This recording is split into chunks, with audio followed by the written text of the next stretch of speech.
Welcome to the 3am Talks podcast. We hope you follow us along on our journey to Raftel, where we will discuss details we pick up while rereading the One Piece manga. My name is Exinity, and this is Kuro. Hello. We do want to note that this is not a spoiler-free podcast. While we go through all the volumes chronologically, for the sake of discussion, we might want to use all information that is available to us at the time. You can always find the most current chapter in the description, so we advise you to come back once you've caught up to it. One reason we're doing this is to freshen up our memory about the series, so we might get some stuff wrong. Feel free to correct us. So let's get started. So, chapter 1, we start with Roger's staff, which brings us into the Great Pirate Age, how they call it. And I want to talk about one thing directly that goes deeper into the series. And it's basically the infrastructure that the changes here are that get started. So, the Yonko or the Chichibukai, like all the stuff that Roger's staff brings with it. It's not just him dying and then something changes. Actually, like it seems to be much worse for the world government or for the Marines in that part, and how it changes for the civilians as well. Yes, I agree, and like it, I get the picture that before this, like before Roger's death, there is pirates, but it's not that widespread as later on in the manga we will see that there's like pirates everywhere. But like it feels like it's not that widespread. Of course there's pirate, but it feels like it's more contained. Yeah, like than especially to the Grand Line, I would say. Yes. So that's where the majority of pirating happens at the moment. It's like more against the Marines. I mean, also there's civilians involved, but as we see, the Blues are now very much under control of some pirates. Like we will see soon after with Along, that just would demolish any Marine trying to clean it up. So that seems to be a big problem. Like Roger seems to have left a really big power hole that then no one really filled in again. Yes, and that's probably why the Yonkos will emerge, is to fill this power hole. And it's kind of funny how there needs to be like 4 really strong pirates to fill the hole of one pirate captain. Yeah, I mean, we should not forget there was Whitebeard and Shiki at least. That's what we always hear with Roger together. But yeah, ultimately we need the Yonko, the Marines, and let's not forget the Chichibukai. Like they're all part of the balance that has come after Roger. But talking about Yonko, who we see here first in the chapter, like after Roger basically, is Shanks. And so one question, do you think Shanks was a Yonko back here? Well, I doubt it. I would agree. First of all, like he seems really strong, but he doesn't like seem Yonko level, and no one really mentions it either in the town. And if he would be a Yonko, everyone should know it. Even the bandits that they meet later on should know who he is, even though they're bandits and they don't go meddle with pirates usually and so on. But they should know that he's a Yonko if he would be a Yonko at this point. I would agree. Also, because like for what you said, and we know that he was here for a year. While they're saying they were setting sail a few times away from Luffy's village, I can't see how a Yonko could keep his territory when he's away for a whole year. Yes. But the question is there already Yonkos at this point, though? Probably there is. At least like Whitebeard has been around this whole 10 years since the execution to we jumping to Luffy's hometown. Well, so then we would either have a Yonko that we have not yet seen, that died, which with the latest chapter could very well be a possibility. Actually, not quite the latest, but with Rocks, like that could have been one of the. But they were before Roger, if I recall correctly. So actually, not really. But I mean, Yonko is just 4 emperors after all, so maybe it just was Whitebeard and Big Mom. at that moment. Yeah. Maybe that was a big part, and later Shanks showed that he's on par, just like Luffy became officially a young, like not a Yonko, but Goku now. Gonko is like fifth emperor, so it very well could change, I guess. But we both agree he probably wasn't whatever. It was Kaido already around at this point of the story. Do you know? From age-wise, definitely. Yeah. But if he was a part of the big shots yet, I don't know. Maybe it wasn't Yonko. Maybe it was just 3 emperors. Yeah, and there was 4, and one died. Like Whitebeard dies later in the story. So and then Blackbeard takes over. So yeah, like very well could change. It's possible. Yeah. So, but we agree that Shanks probably wasn't a Yonko or whatever. Like he wasn't that much of a big shot yet. But yeah. He got the head from Roger. He was on Roger's crew, so he has seen some shit. But for his own name, he hasn't made his own name that well known yet. He's not part of the big, like the really big players yet. Yeah. I just feel like he's kind of been laying low since the execution. That could be true. Yeah, I would agree. And yeah. So well, of course, one theory also for why he's been 1 year there is the bartender Makino also. Yes, like later we see the cover page where Makino holds the baby. So a lot of people assume, and I also agree with the theory, that he's probably the father of the kid. Yes, but of course that happens like after Luffy even goes out to sea. Yeah, way later.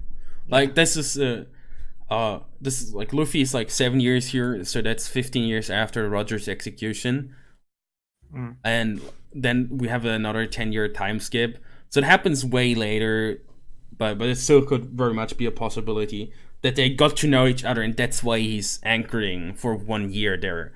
But he has to leave at some point, and that's then he comes back. He doesn't come back there during the time Luffy's still in the town, before he sets sails. So yeah. And as far as I've understood, Shanks only really has one ship. Yeah, we've only ever seen one ship. That's all we've seen. Yeah.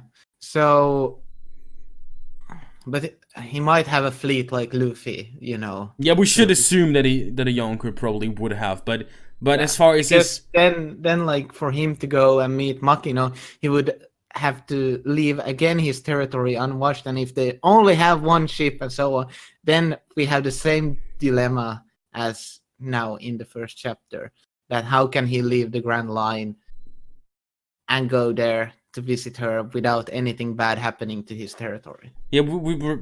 I mean, Whitebeard's death is a different situation, but we see what a power vacuum emerges as soon as a Yonko leaves.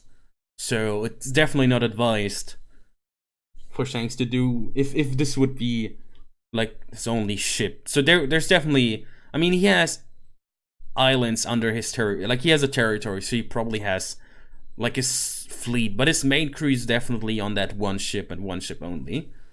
Yeah, and it's pretty much towards the end where his territory is of the Grand Line, or in the New World, as far as I've understood. Probably. Well, I mean, I can't really say how linear it is, but I would agree. Like just on a theoretical level, I would say his territory is further back. Yeah. In the New World, because there's no Yonko controlled territory in the Paradise, which is the first half. They all control parts in the New World, which is interesting because now that the marine presence has changed from the Paradise to the New World after the Summit War, there's not much of a change in the New World yet, but we know that the Paradise have been taken over. So there's a huge power vacuum that also the Marines left, just because they changed where their headquarters are. But let's not talk too much about that. Let's go into Shanks' character and his influence over Luffy, who we see also basically on the second page. Yes. And we pretty much see that Shanks is like this big brother to Luffy, and a lot of characteristics that Shanks have, we will see in Luffy later on, and even already in this chapter already we see kind of similarities between them. The reactions to the devil fruit. Yes. They basically have the same reaction. But what you're saying is interesting. We see it with the bandits. Like we see Luffy how he reacts differently here. Shanks just let it happen because he thinks it's not worth to fight over just a bottle of sake. But Luffy gets really pissed and like really angry at Shanks. He still defends him, but he gets angry about like over Shanks' behavior. But we see later in Jaya how he basically does the same, and that just gives us this influence, like shows the influence that Shanks has over Luffy. Yes. How he shapes him.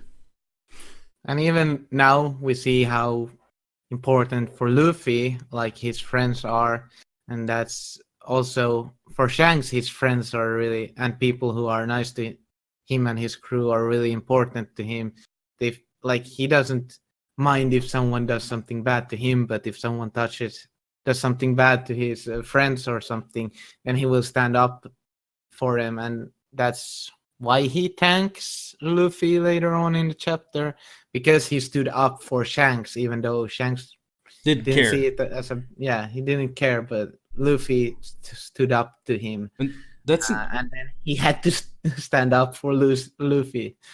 I mean, Lucy would also count, but that's a bit later down in the manga. Yes. I find it really interesting here. I find it goes hand in hand, but it's important to say that Shanks would have also stood up for any of the civilians in here if the bandits would have attacked them.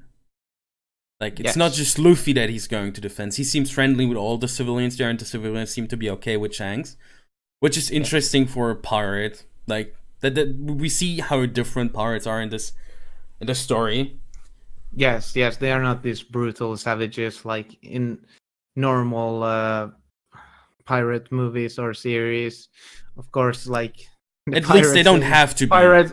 Well, Johnny Depp is kind of different pirate in Pirates of Caribbean also, but he's still kind of not this kind of pirate anyway. Yeah, so but we see Shanks showing that typical pirate behavior. He doesn't care.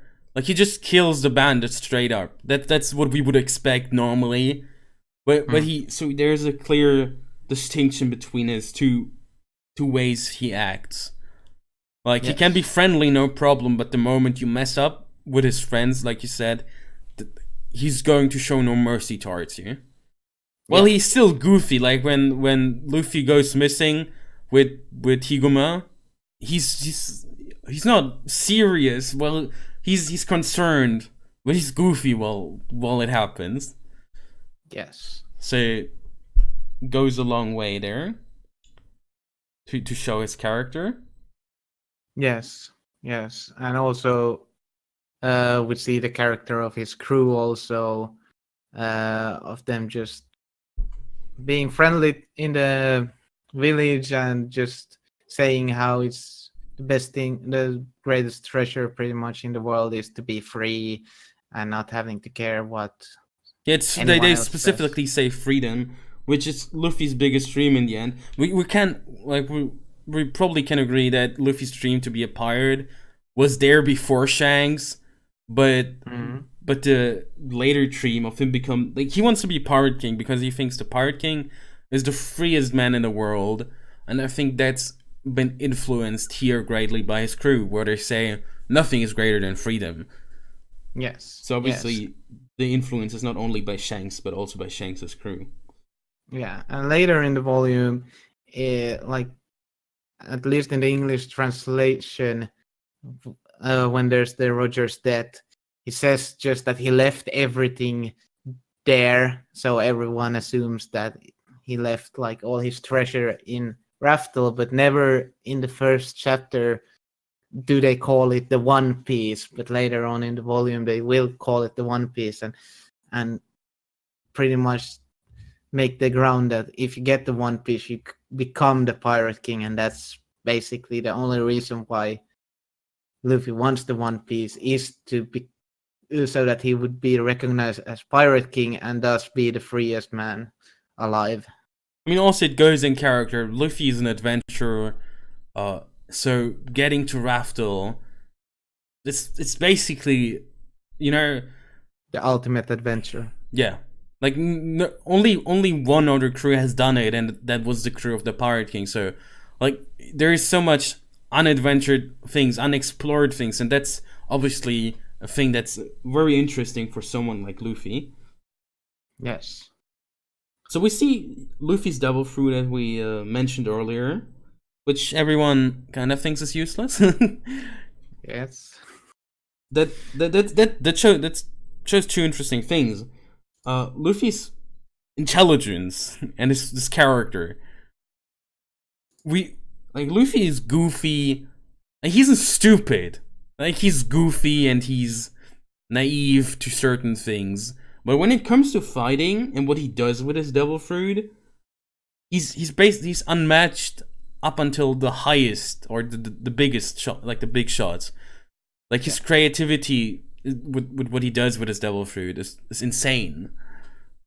And naming his moves after things like Gomu Gomu no pistol, because earlier in the chapter he says that his punch is like as fast and strong as a pistol shot. So so he takes influence from everywhere, and that's definitely a huge thing. Yeah, we will see it later on in the story also. Most of his, pretty much all his moves are named after something he's been influenced by, or that he is mimicking or something like this. So yeah, it just shows more his creativity.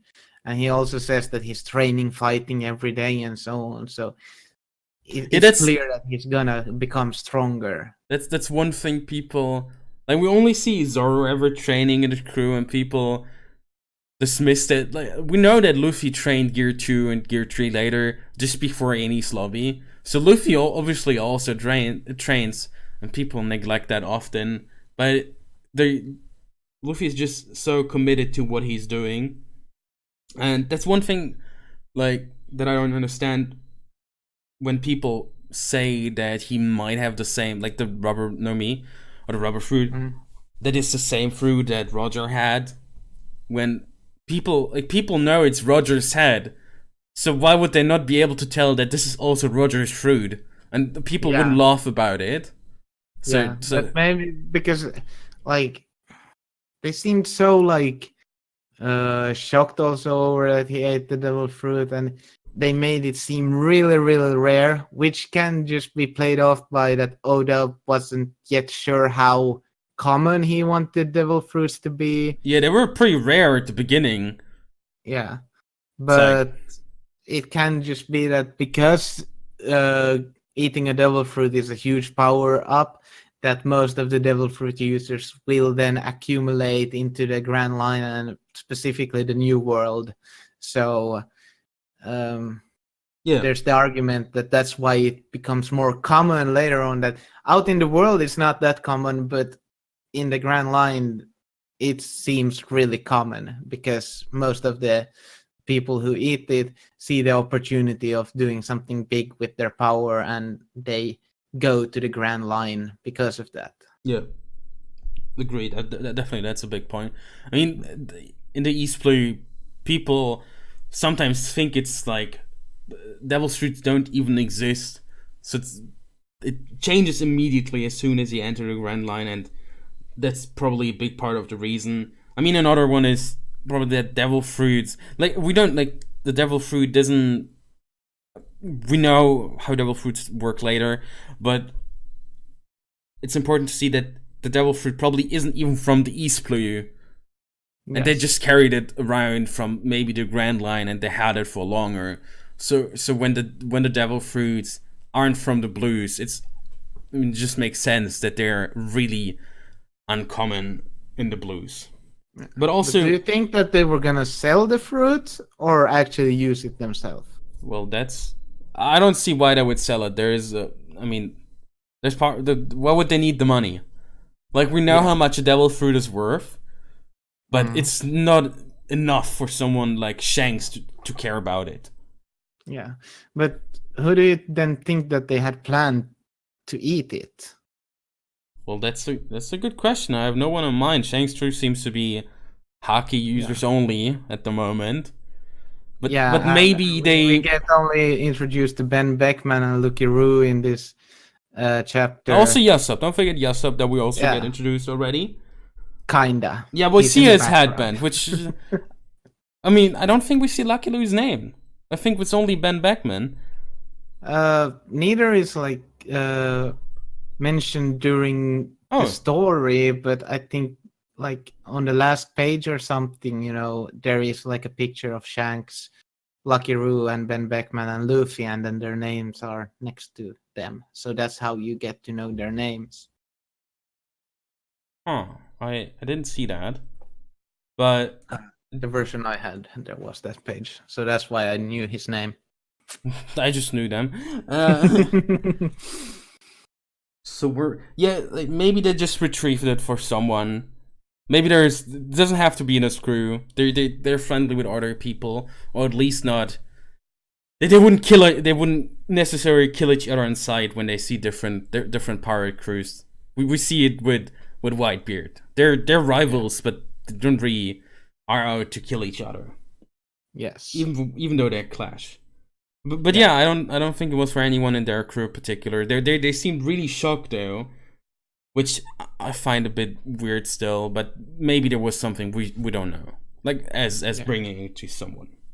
Yeah, but they didn't seem overly mad later on. No, it was more jokingly then. Like they were like, "You can never swim again," even though it was already established that he can't swim and he had an anchor shirt on. Yeah. It was Luffy's fate to end at the oceans, at the floor of the ocean. Yeah, and also like on that subject of Luffy's appearance, him stabbing himself with the knife is kind of ironic, and thus getting the scar underneath his left eye. It's kind of ironic that that's the only way to damage him. Unless you can use Haki. Yeah. Or the Fist of Love by Garp. Yes.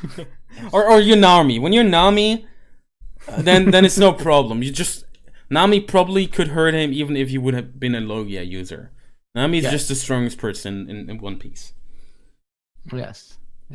So yeah, like that goes back to Luffy's character though, what we've been saying. Luffy will do everything to achieve his goal. Like he doesn't care if he's going to die to achieve his goal. His goal. He just does what he needs to do. Yeah, he even states it in this chapter and even later on in this volume that he's not afraid of pain or death to achieve his dream. And we'll see that this is not just words, but he means it. Yeah, because promises are important for him. If he says to someone he's not afraid of death to achieve his dream, then he actually means it, and everything he says or promises someone, he means it full-heartedly, and he will not back down and not break a promise. And that's just more a general thing, especially in Luffy's crew. Like all those promises and dreams are bound to happen, so that's like a big part in the story of One Piece as well. We'll see that often enough later. Yeah, so he even promises Makina to pay her with his treasure. So, well, yet he hasn't gone back to pay her. So, he will do that at some point. It's a promise. The moment he comes back from Raftel and they visited Laboom, he'll throw all of One Piece on her, no matter how much it is. But yeah, I think the last thing I want to say about this chapter before we move on is the Straw Hat that Shanks gives Luffy at the end, under the promise, again, we see the theme of promises again, that he gives it back to him once he becomes a great pirate.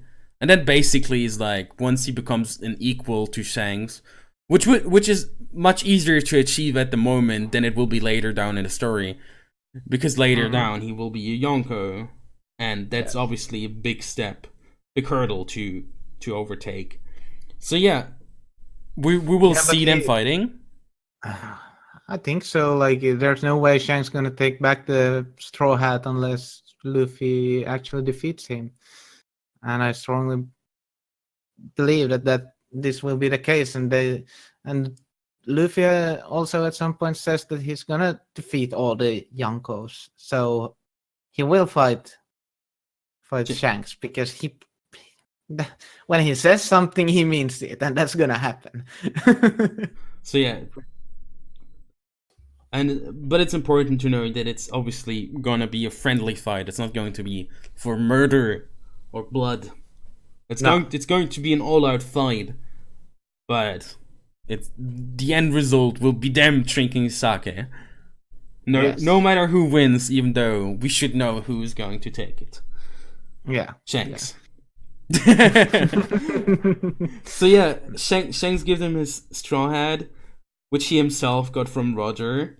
So there's lots of sentimental value to the hat for Shanks. So it's like his crew also says it, or his crew like sees it, and they know how important it is for their leader, for their captain. But all Luffy knows is how much. Like, Luffy also knows that the destroyer is worth. It's important to Shanks. So he treasures it. Like, he takes it. Like, he takes great honor in taking it. And he doesn't know that it's from the Pirate King himself, basically.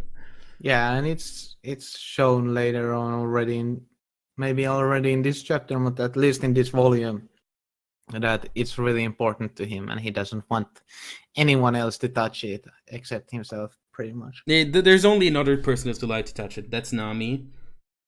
Yeah, and also it seems like the straw hat in general is like a bigger symbol for something, but that's later down in the story, and we don't know that much about how significant the straw hat as a symbol actually is.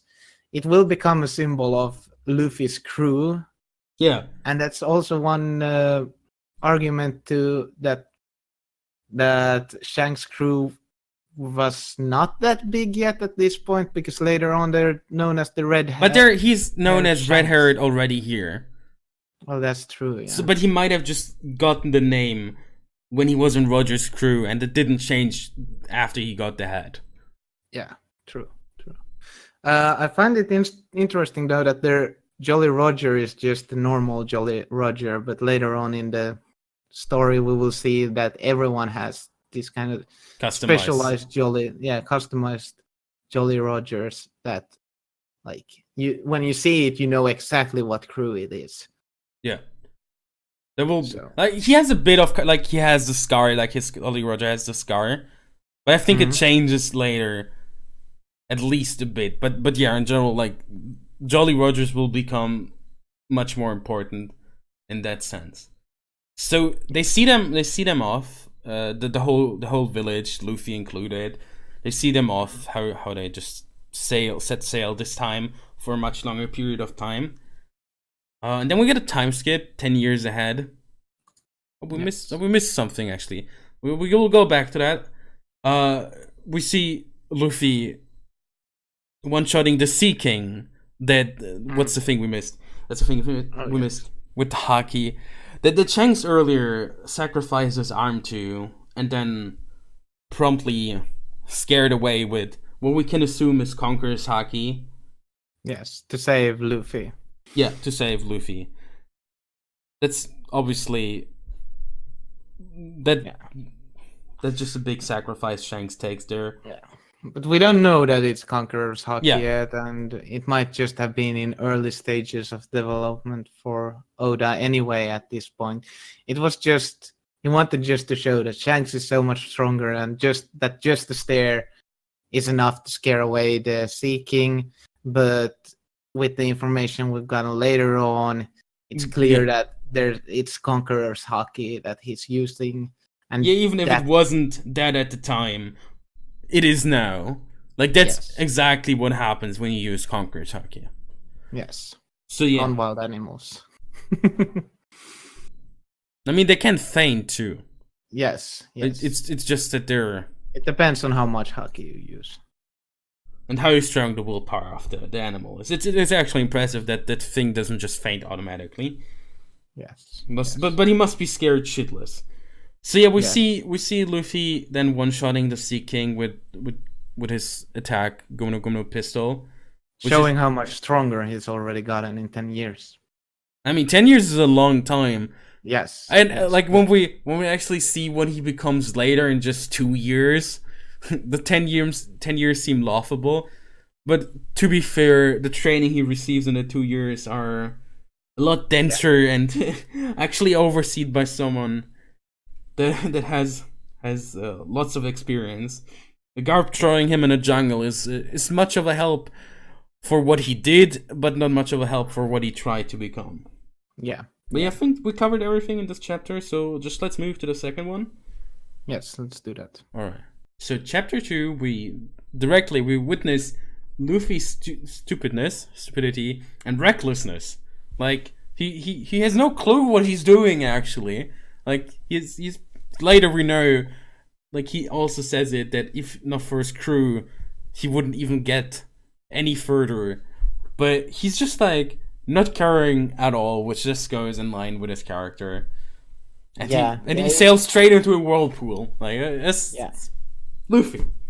Yeah, we pretty much see him just chilling there and, like, not a care in the world. Doesn't have a sail. He's not even rowing his boat. It's clear that he doesn't know, like, anything about navigating or something, and it's already, like, mentioned, I think, in this chapter also later on, that he doesn't really know how to navigate, or then it's in the next chapter, I don't remember now. No, it's made clear that navigation will be important, which, like, goes, like Kobe is good at navigating, that we learn here, and, like, at first you would say, okay, maybe he gets Kobe for a longer period of time. But at the end, we know what Kobe's actual dream is, so we know that's not going to happen. But yeah, Luffy has no clue. So yes. So he's in desperate need of some crewmates. Yes. But I kind of, before diving further into chapter 2, I want to pay a bit of attention to the cover and just the name also. That boy, the Straw Hat wearing Luffy, it's already starting to become apparent that the Straw Hat will be the symbol of him. And also we see what his Jolly Roger will look like. It's going to be a skull with a straw hat on. Yeah. And that's a nice teaser, because basically the Jolly Roger is not going to be shown, like, hanging from a ship he has until a bit later down the story. I mean, actually way, like, later than, like, it takes some time until we get to this point. Like, not much by comparison with how long it is, but yeah, until we, like, it's after Usopp's, like, arc. Yes. Then it starts. But it's already teased. Yeah. Which, it's a small little detail that you might miss first time reading through this. Yeah, just like with Yasop in last chapter. It's like something you don't notice. I mean, it just looks like, it's like, of course that's what's going to look like. He has a straw hat, but we don't get it really until after Usopp's arc. Yes. But it also goes with what you said. I think, like, there were some other Jolly Rogers other than Shanks. Shanks, I looked at that. Like, I looked, and Shanks one just changes a bit from what it looks now. But we see the customized Jolly Rogers in this chapter. Like, next with Alvida's, which we should then also talk about. Alvida also has a completely different Jolly Roger, even more different than what Luffy's is. Luffy's is just basically as Jolly Roger plus a straw hat. Yes. But Alvida one, like, it doesn't face like normal Jolly Rogers, do you? Faces sideways. So yeah, but yeah.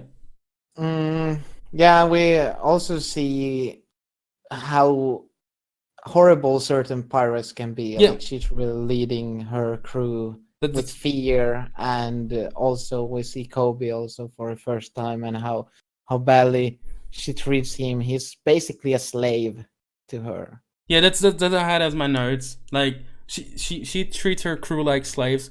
Absolutely not like Shanks, or like how Luffy will treat his crew later. Like hierarchy is an interesting thing across the different pirate crews we will see in the story, because like let's take Luffy's crew.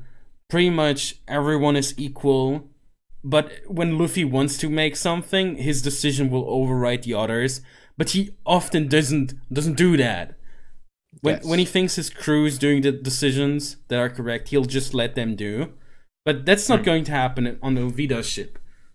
She does all the decisions, and we see that with how her crew treats her back.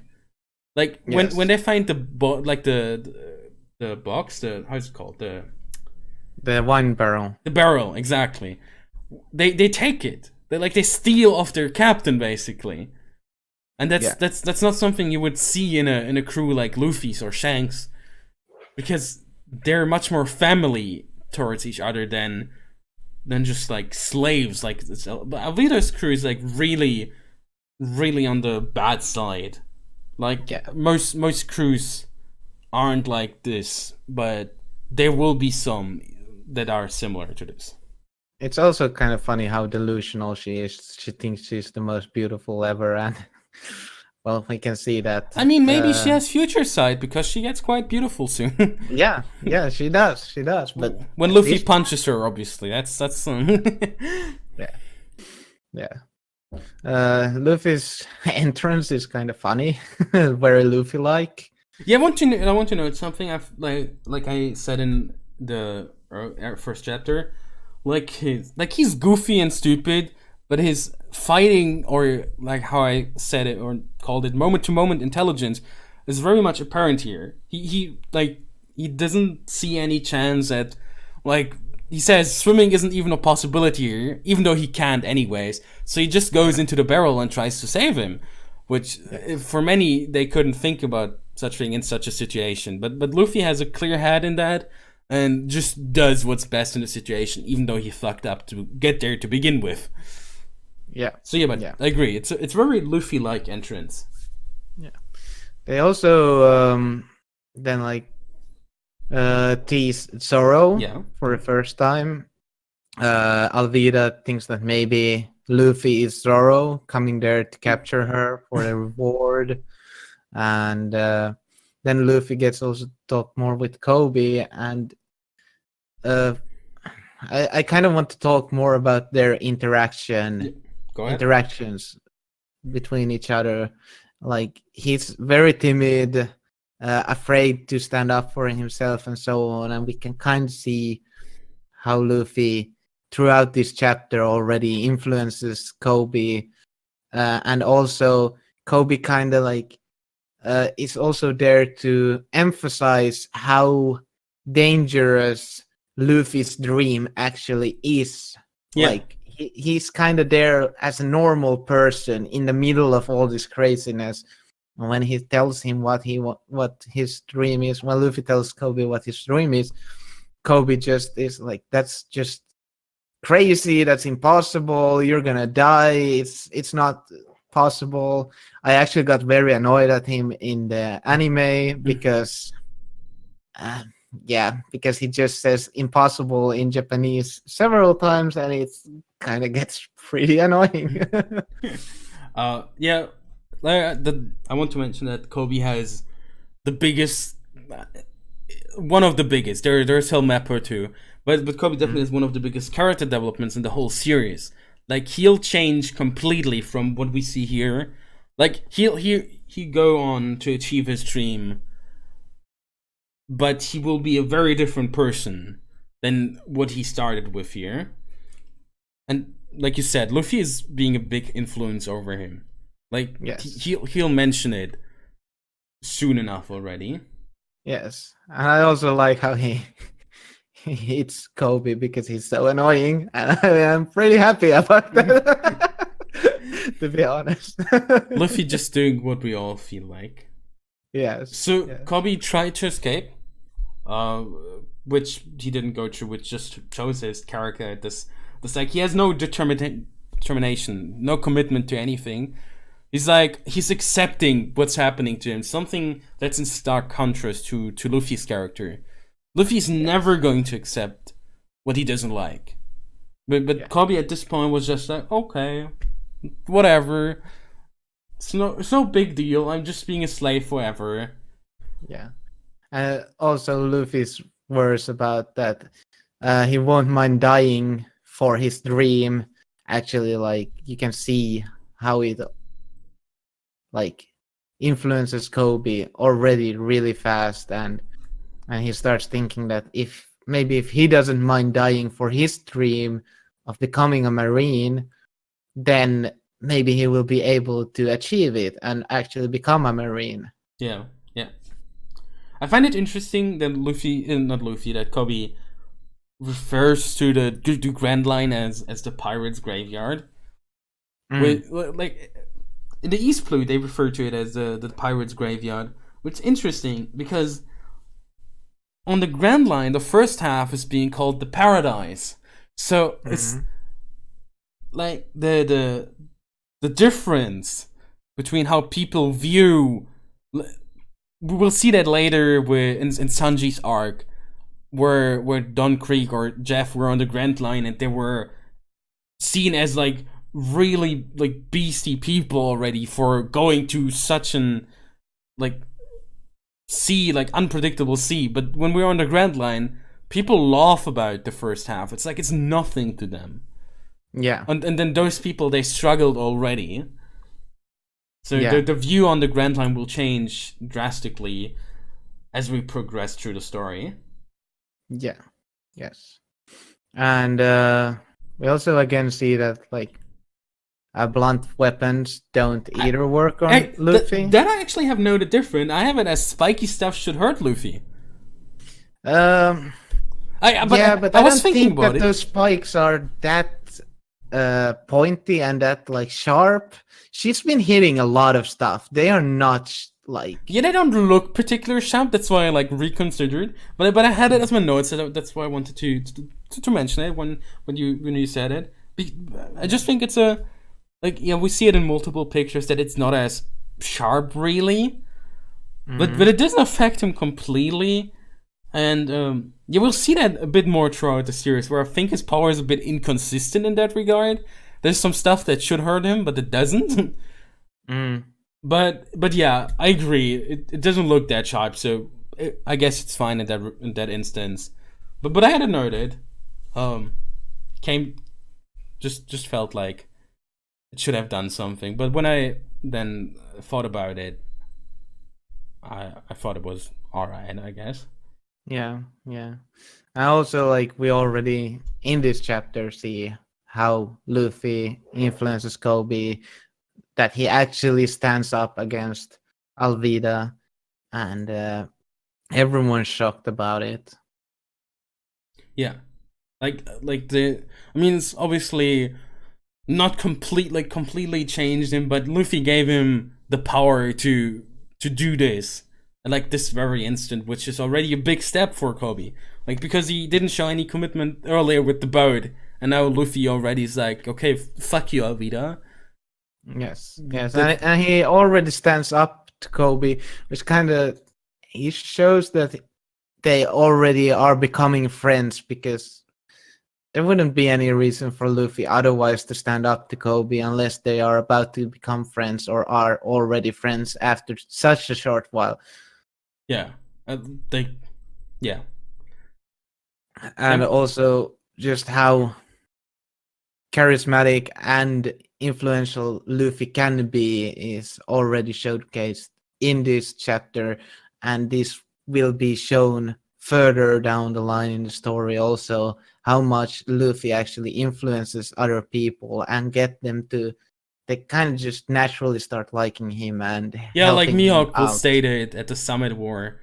Like, Luffy's biggest ability, like we will see it often, Luffy's biggest ability is to make allies.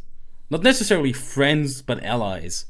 I mean, he makes lots of friends, but he definitely makes way too many allies for most people's liking. Indeed. So even though he doesn't really think that much about it, but yeah. you know. But there's one thing, which is the last thing I have for this chapter. He wants to have Zoro in his crew, and he doesn't even know him. Yes. Like, he knows him he as pretty much says that if Zoro is a good person, he wants him to his crew. But like, it's said to him that Kobe says that he's a bad person, that you don't want him to your crew, and Luffy's just like, no, I'm gonna go and see if he's a good person. Pretty much. Luffy is not like Luffy wants to make his own opinion on it. Like, he doesn't judge. Like, people say he's a monster, but Luffy wants to see for himself if that's the case or not. And that's also important. So, but yeah, I think for me that's it for this chapter. So we should move on to the third one. Yeah, pretty much from me too, as far as I know. Yes. Yeah. So we see it here again. Third chapter. Luffy knows jack shit about sailing, and Kobe talks about it's like that it. That's weird. How pirate doesn't know shit about sailing. Yeah, but it's in Luffy's plan pretty much to get a navigator at some point. He already stated in the first chapter that he wants at least 10 crewmates. Yeah, that's one thing we missed in the first chapter, but good that he picked it up again. Yes, so came to my it's mind. Clear that he wants crew members that will fill the gaps that he has in his knowledge. Yeah, and that will help him achieve his dream. But it's also important to see that he doesn't let him, like, he wants the crew members, but that, like, he doesn't go out to find crew members on the island, like, just to set sail.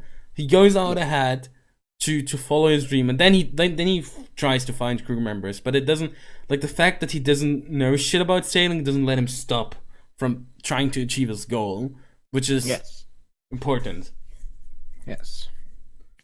Again, I want to talk a bit about the cover. I didn't know if it's actually like referencing the upcoming Arlong arc, but we see Luffy riding a shark, and Arlong is a fishman who is a shark. So there might be a small connection there, but it's pretty far-fetched. But of course, while reading these for this podcast, I kind of go even deeper into the analyzing sometimes. I mean, it could very well be a connection. Yes. On the other hand, it could just be an innocent drawing, but Arlong was probably planned already here. Yes. So, I mean, we see Nami on the first cover page, which we didn't talk about. Like, we don't see Nami until a bit further down here in the volume. So, like, her thing was probably planned already. So we can assume there was a bit of connection here. Yes, and Oda is known to, like, hide small details into the cover pictures of upcoming things. Yeah. So that's also why I want to kind of look more in detail on the cover pictures, in case there actually is like a detail I can myself pick up on, something that is foreshadowing something that actually happens down the line. Yeah. So I find one thing interesting here, which we'll encounter a lot. We'll encounter a lot of things over the course of the series, but Kobe says, or he can't believe there could be a bad marine, which goes all in this justice thing, which we'll see just in a bit. But in Kobe's view, marines are the good and pirates are the bad people. But as we've seen in chapter 1, not necessarily we have seen bad marines, but we have seen good pirates already. And will be such an important thing later, because just justice isn't just this flat thing. It's much more complex than that, and we'll see it actually shortly here in action. And I find it interesting that Kobe has such a mindset already, but he'll change. Yeah, but I think he's like still kind of this like normal civilian person who kind of became a slave to pirates. Yeah, and, I mean that's a big like, point. Obviously, he is naive. He doesn't really know how the real world actually is out there. That everything's not black and white, in the sense that there's like pure good and pure evil, and pirates are pure evil and Marines are pure good, but there is these like gray zones in between. Did you ever wonder what Kobe's parents thought? Oh, our kid is just gone. Bye bye. We never like see or hear anything. He never says anything about his parents. It's just like he went fishing and then the pirates came, but nothing more. I mean, but yeah. But it might maybe be that they were happy to get rid of him because he was such a wimp. That's just kids, man. Don't be so cruel. Like, no parent is happy. What the fuck are you? What the fuck does that mean? Yeah. I mean, that's his parents after all. But yeah, of course. Yeah. Kobe only has seen Ovida, pretty much one of the worst captains you could imagine. So, of course, in his view, pirates are the greatest evil up until now. It makes a lot of sense, but he'll understand later that this is not how all of the world works. Yeah, because the reaction to Captain Morgan's name is the same as the reaction to Zoro's name in the restaurant. So that already kind of foreshadows that something's not quite right now at this marine base on this island. There's something off, and because people should not be scared of the Marines. Yeah. And one small detail, there's the wanted picture for Mikio again. It was actually featured in the first chapter also. We didn't talk that much about it, but as far as I know, he's not an important character in any way, but seems like he is some kind of bad guy in this area anyway. Just some small town bandit. Yes. But yeah, it's wanted posters here as well. But I guess it's easy to draw the same thing you already have. It makes it look consistent as well. But I don't think he'll play an important role. Yes. How did you like the introduction to Zoro then? Well, I mean, it was pretty interesting. We got to know, or we learned that everyone says Zoro is the bad guy, and so it makes sense the way we see him, like right now. But Zoro isn't actually a bad guy here at all. Yes. So yeah, we learn about it, and we immediately learn Zoro's character, like being this badass. Like he would just take this challenge, this fasting for 1 month. Yes. But I kind of find it funny how he says to Luffy and Kobe to come and untie him, but then and then later it's like, fuck off. And then he says to Rika that don't come here, that you'll be punished too. So I don't know, maybe he already sensed that Luffy and Kobe are different in some way, or especially Luffy is different. More like Luffy, like Kobe's on the same level as the girl, pretty much to him. Like look, when you see the way Kobe and Luffy look over the wall, it's apparent. Like, yes. But yeah, like I have one thing that I found funny as well. Like how Mappo complains about Bratz when the girl comes over the wall, because she's crying, and then like just moments later we see him crying just like she did. Yeah. It's kind of funny that she used sugar instead of salt in the rice balls. she knows what's good. Yeah. But also, like Zoro has already been like 9 days tied up at this point, which later on will make it more impressive what he actually is able to do, even though he's been like 9 days. Yeah, his endurance is insane. Like we always like Luffy's endurance is obviously like also impressive, but no, not impressive. It's insane, but Zoro's is way more impressive because he doesn't have the same he doesn't have the fruit. Like Luffy's fruit is just made for him tanking a lot of attacks, but the way Zoro is enduring, basically he's injured over the whole course of the first half. At some point later in the Sanji arc, he will be injured, and that will follow true the whole time, and he's still on top of his game while being handicapped, basically. Yes. We also see like the son of Captain Morgan. Yeah, Helmet. How corrupt he is. Like, but we will. It's important that he seems bad, like throwing the girl out, but he just does it in the end to protect her. Yeah. But he still seems like a spoiled brat. He is, definitely. And he knows that he can abuse his father's power. We will see also why Zoro was jailed or bound to this in the first place, because he protected her, and that's also why she tries to help him with the food. It's also left out of the anime. Like, here he kills the wolf. It's not like this in the anime, so it's also like changes that were made, like the scar at the beginning, that were made in the beginning of the series. Yes. But yeah, Luffy actually realizes that Zoro is a good person and has pretty much a heart of gold, because he asks him to give him the rice balls that Helmeppo just like threw on the ground and stepped on, which are filled with mud and sand. Yeah. And just tells Luffy to go and tell to Rika that they tasted very good and to thank her. Yeah, that's also why Luffy wants to have him in his crew. Yeah.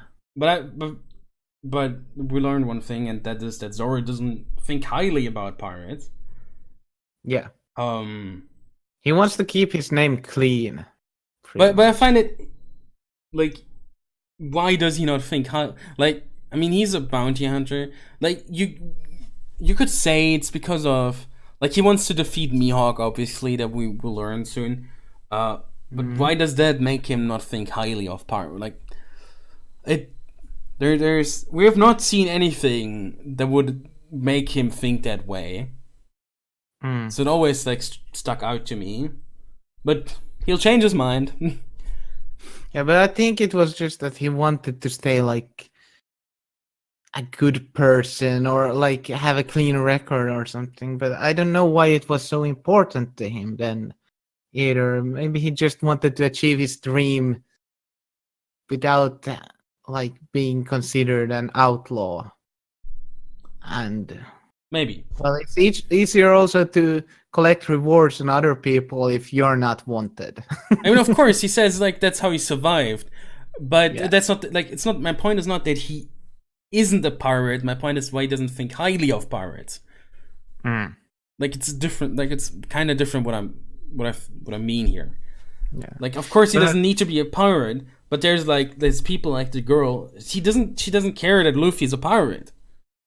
But he isn't he from? He's not from a coastal city, right? Or coastal region. He's from some island. Like, that's where we seen him like do the training thing. Okay. But yeah, then I have no idea, but maybe it will be revealed later on. Like, well, it's, as far as I remember, it has not been revealed yet, or like. But I mean, it doesn't matter. Will be a flashback in the Wano arc or something. I mean, it doesn't matter that much, anyways. I just stuck out to me. Yeah. Maybe it might just have been a plot device to not make it too straightforward for him to join. Maybe.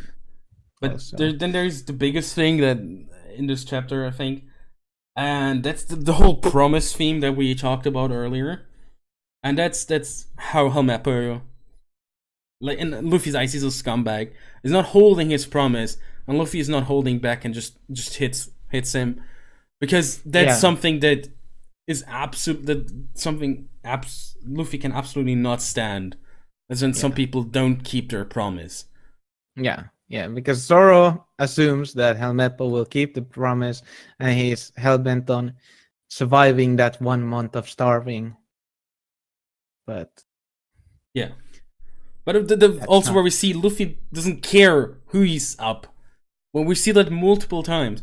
Like, this is the son of a Marine officer, but he doesn't care. He doesn't care who's in front of him.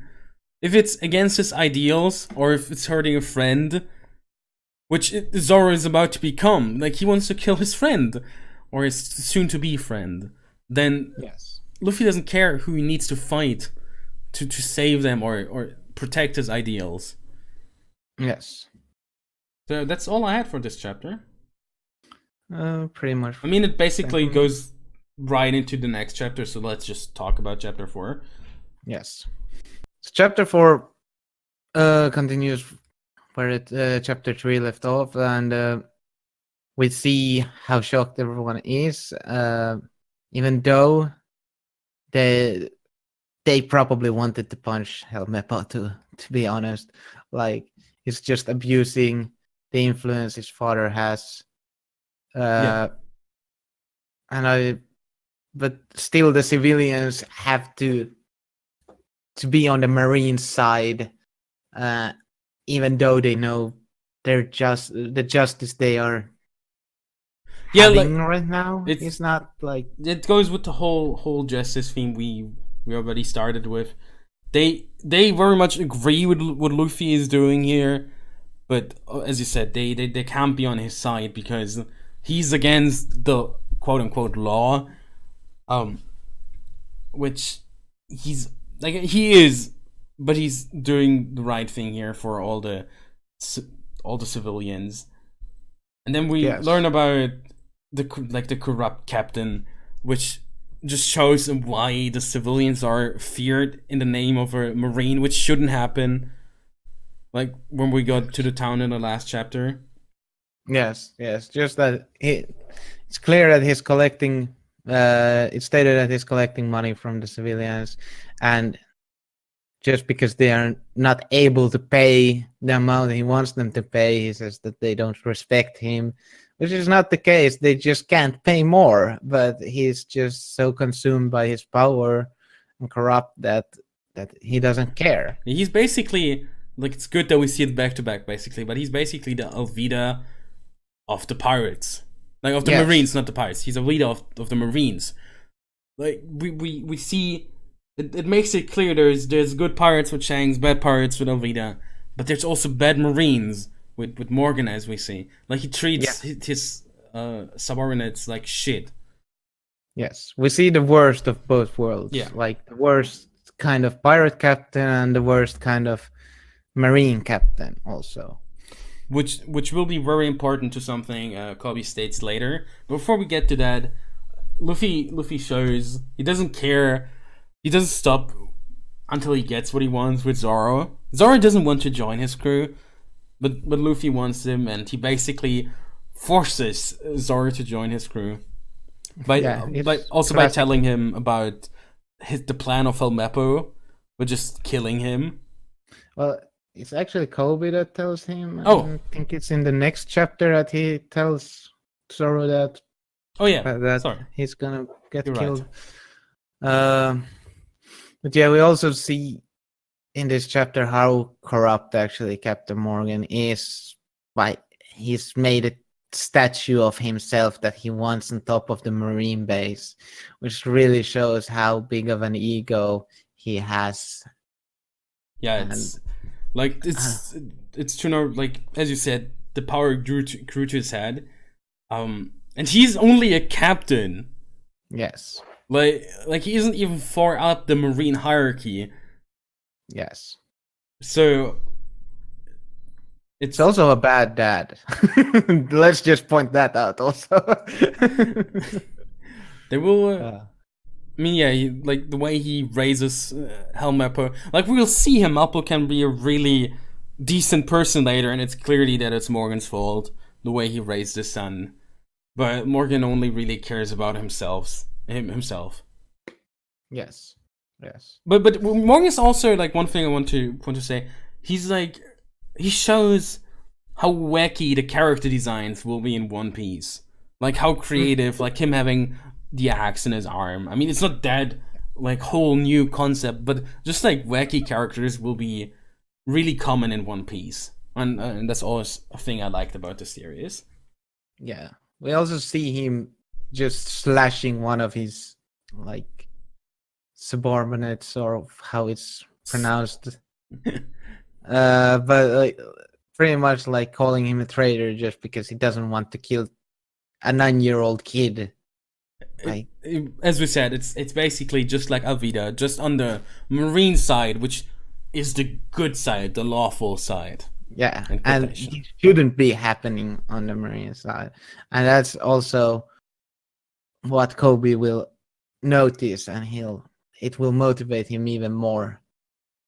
Yeah. To be a proper marine. Yeah, and then there's a whole lot of action. Luffy just being Luffy. Luffy entering just like Luffy usually enters.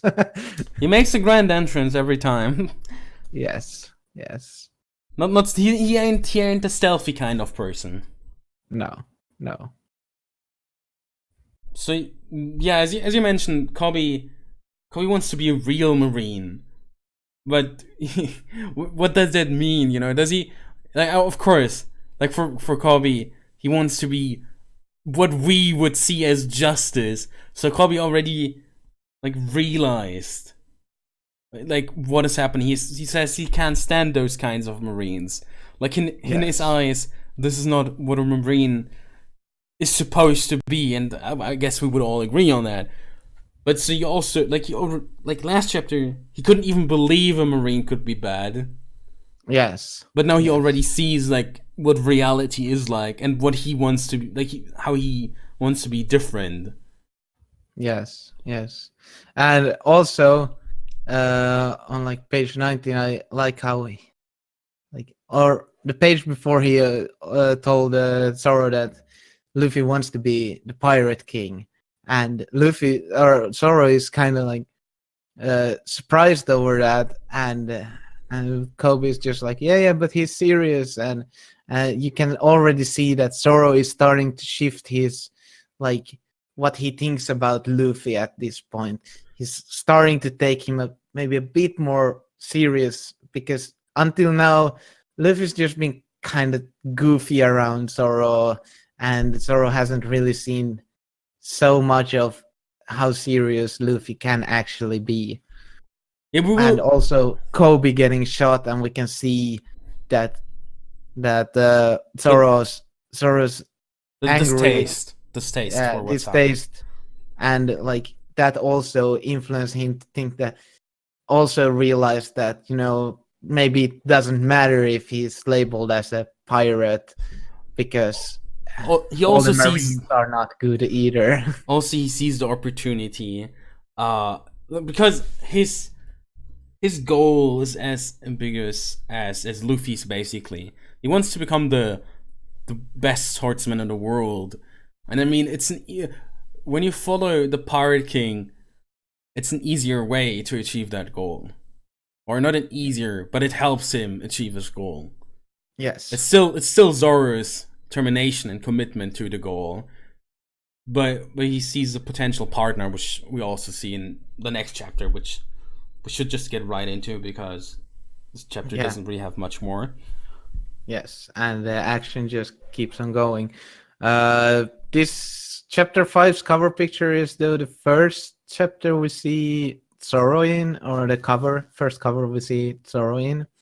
So it already signals that he's going to be a part of the crew, which is, I mean, anyway, it happens in this chapter, and yes. the title basically indicates as much.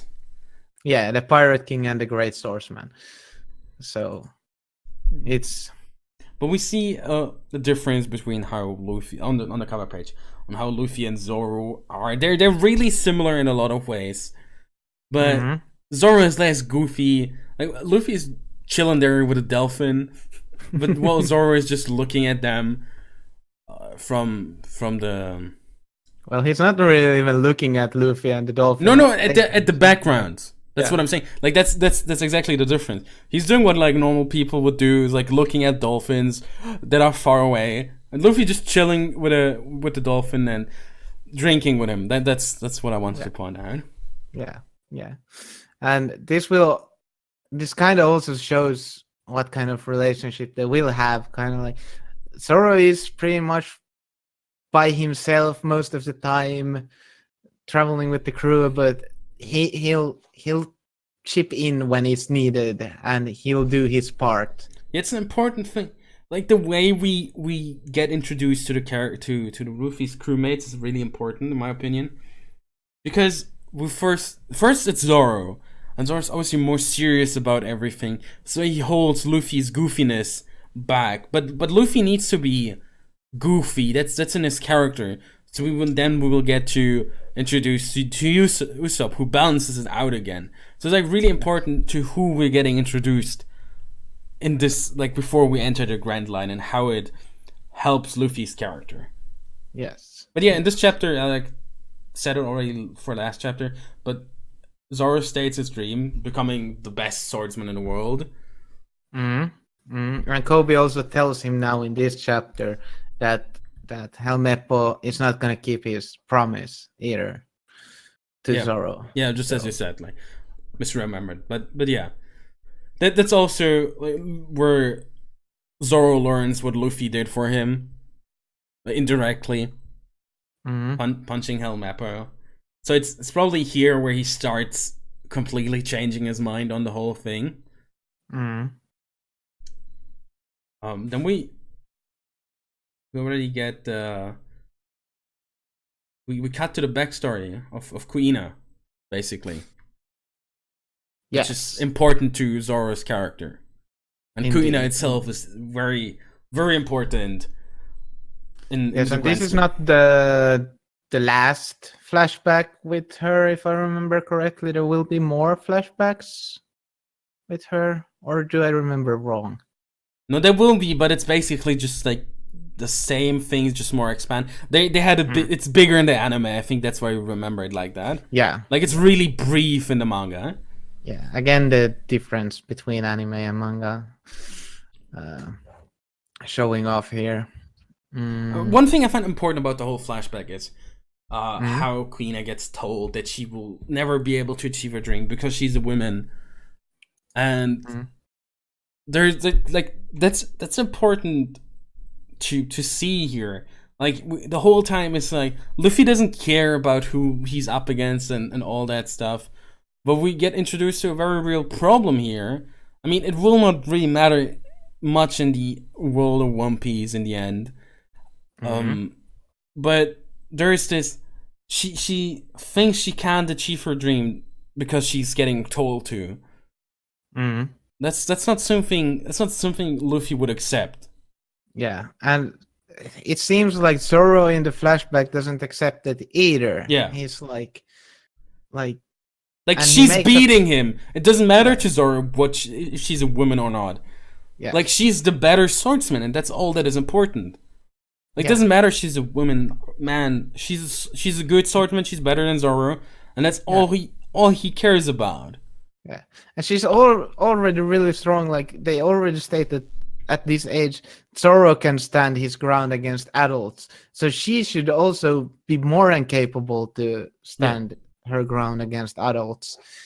So how could this then change further on? Like it's clear that they try to hint that it shouldn't be like a disadvantage for her per se. It is maybe, but like apparently she's been told it so much that she doesn't believe that she could achieve that dream. She lost her drive. Yes, like that's why Zoro makes her to make a promise, and we come right back to this promise theme that is going on through the whole manga. Yeah, of how how important they are and so on. And it's a promise about one of them becoming the better swordsman, and because she dies. Or dies. It's that's a hotly debated topic in the One Piece world, with Toshigi later, where she's being introduced. Because I have it as a note: dying in One Piece from falling down the stairs. Yeah, There will people will tank a nuke in this anime or manga, and they won't die, and they want to tell us she died from falling down the stairs. Yeah, I mean, I think this is like in the next flashback they go more in detail about it. No, They don't. no, And I remember wrong. no. You watched anime, probably like it's a long time. Yeah. It might be that she died differently in the anime because No, she fell down the stairs as well. Oh, because I still have kind of this like memory that she would have been sick also. No. Ah, okay. Well, nice to get that cleared up. So yeah, people like often debate whether or not she died. We won't find out, maybe ever. But yeah, dying from falling down the stairs in One Piece is an impressive achievement, so we gotta give her that. Even if she never becomes the best swordsman, the strongest swordsman, she at least will be the only person dying a weird death in One Piece. Yes. And right from the dying theme, I want to say, Luffy can't be hurt by bullets. It's a new thing we learn about his power up. Mm-hmm. Which but still about the flashback, I want to talk so much is that Zoro gets her sword, their family sword, the Wado Ichimonji. Yes, and it's a very special sword, and I hope in the Wano arc they go more in detail on. Yeah, all that the always swords. frustrated me when they started in Loketown with the swords. It was so intriguing, and then it was always just only a side mention anymore. Toshigi's whole deal is to get all the swords from the bad people. So we desperately need more, and I hope so too, that we get more details on the swords in the One Piece world in Wano. Yes, but it's this like clearly like makes it clear that this sword is very special to Zoro, and he's probably never gonna change it for another sword. No, it will be the sword, in my opinion, to deal the finishing blow to his opponent, Mihawk. Yes. It's her sword. Like, it's basically carrying her dream as well. Yes. So it's important that he does it with this sword. Yeah. It's a symbol of their promise, pretty much. And it kind of like is a symbol for her also. So. Yeah. But yeah, as you said, Luffy cannot be hurt by bullets either. Which goes into my next point. It's like reactions to devil fruits in the East Blue. Like look at Morgan's reaction. That's the OG. Like, people always say Ino's reaction was like weird, but he's the OG Ino. Like, look at his reaction. He's like super shocked about this. Like, he can't believe it. And I mean, as we talked about it makes sense. But he should know about devil fruits, and he knows. But I think he's so shocked because there's not a lot of devil fruit users. Yeah, but the thing is, knowing about devil fruits isn't the same about knowing to what extent they go. Yeah, true. I mean, that's just Luffy's fruit is weird. Yeah. And Kobe has just passed out. Typical Kobe at this point of the story. Just noticed it in one panel here. Yeah. Luffy already stating his goal again. He'll be the Pirate King. We will hear that a lot more. Yeah. Let's hope he achieves it after he said it like a billion times by the time we get to there. And I find it really fascinating that Zoro is actually using 3 katanas, which is a signature for him. But it's really interesting that he is. And I think most of the best, strongest swords are these really big swords that you basically have to use like with two hands almost, so he couldn't like have one of those swords and then two additional swords. He casually lifts like 10,000 tons. I don't think Well, yeah, Zoro has that's a true. problem. But Yeah, obviously that's true. Mihawk's sword is a different size. Yes. But that's just Mihawk's sword. We don't know. Maybe the other swords can be very well just be katanas. Yeah. We only know about Mihawk's sword is from the strongest class, the dragon swords. Yeah, and I thought that all the dragon swords are big. Well, we don't know. That's yeah. But yeah, that's why we desperately want to know more about the swords. And I definitely think we at least get that in Wano. Yes. So and then we see Zoro joining the crew here. Yeah, and I find it very fascinating that he asks Luffy if he's the offspring of the devil. Yeah, it goes just back to my reactions to devil fruits in the East Blue. Yes. Like Zoro probably has not seen of them or didn't believe them. Like I think Luffy is his first encounter with devil fruits. Yeah. So right to chapter 6, named the first crew member, which is really appropriate considering what just happened. What I want to talk about here is how well Luffy and Zoro work as a team that we see throughout the chapter. But more importantly for me, I want to talk about strength, especially between the two. Because for me, it's always that Zoro and Luffy are almost at equal strength, and they basically take turns overtaking each other in strength. I think there's some points in the story where Zoro is stronger and some points where Luffy is stronger, but in the end I think they're pretty much the same strength, especially because Zoro holds the natural edge over Luffy with his swords. Yeah, but it can also be debatable just because of how Oda has to highlight each crew member at a time. So when Luffy gets a power up and then Zoro gets a power up, maybe Zoro doesn't go past Luffy, and Luffy is still getting like stronger at the same time also. So yeah, but it might seem that he gets stronger than Luffy. Yeah, but even though he might not. Well, I mean, it doesn't matter because when it comes to like, we only have seen them fight one time really, and that ended in a draw. Obviously it doesn't matter coming really for us because it's not like they will never fight like this really where it matters, and if they would, either had to be a draw or Luffy would have to win. There's no other way. So obviously you could always argue like that, but I think there's just Zoro has not been like that goes way out in the future, but Zoro hasn't been stressed for a long time in the New World at all, and I think that's the whole time there he has been pretty much stronger than Luffy, maybe equal.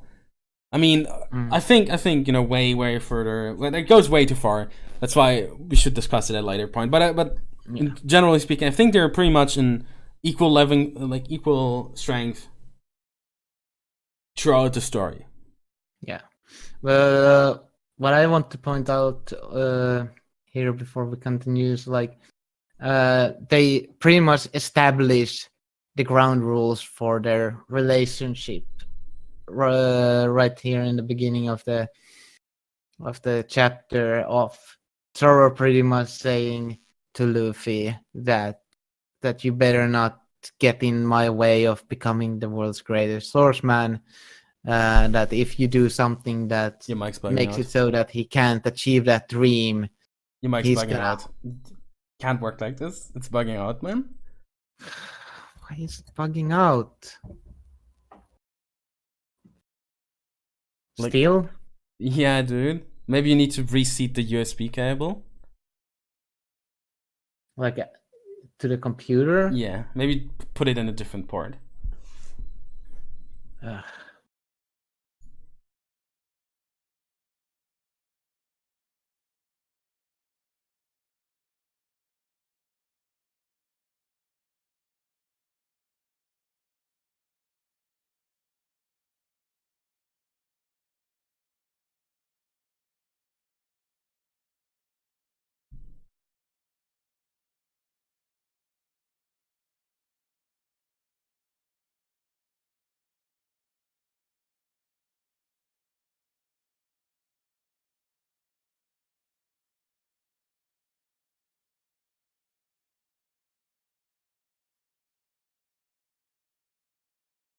Welcome back.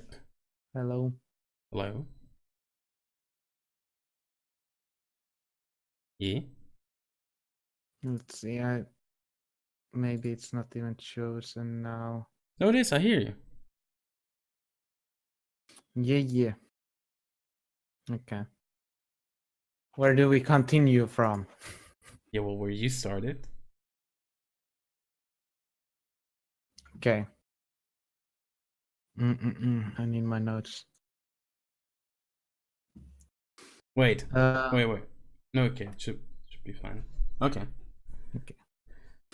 So yeah, what I want to point out here before we continue further is how Zoro and Luffy already established the base for the relationship of Zoro telling Luffy that he better not get in the way of his dream, or Zoro's gonna keep him accountable, and pretty much says that he has to cut his own stomach open to say sorry to him if he does anything that interferes with Zoro's dream. Well, and I mean, the good thing is just pretty much being Luffy says that, well, that's good because the Pirate King shouldn't have anyone else than the strongest swordsman by his side. yeah, and we see later Luffy has no idea how to carry a sword. So there's as long as Luffy follows his goal, he will never get in the way of Zoro. Which I think, well, Zoro obviously will like follow his dream and keep his promise. I think that's important. Well, you where you mentioned it, it's important later where Zoro changed, like where everyone changes the dynamic a bit, where they set Luffy's goal above theirs. It's still that Zoro wants to be the strongest swordsman, like that's still like goal, but when his only chance at becoming like the best swordsman is abandoning Luffy, he wouldn't abandon Luffy. Like at this point, yes, but way later he wouldn't do it. Yeah. But this is basically the baseline that will be for every crew member joining, is that they have their own goal and dream, and they will join Luffy because that's their best chance of like getting to their own dream, achieving their own goal. Yeah, because Luffy lets them do what they want. Yes. Like that's such an important part of their crew. Like as I mentioned earlier, like Luffy is the captain, and when there's truly a thing he wants to do, he'll just make it clear to the crew that that's what's happening. Like with Punk Hazard, no one wants to go to Punk Hazard, but he's like, I don't care, I want to go there, and he doesn't give a shit about Nami's recommendation. But like, it's also important that other times Nami just says what's going to happen, and then Luffy will do it too. Like Luffy will, like when Nami says do something on the ship, Luffy will just do it. He doesn't question it.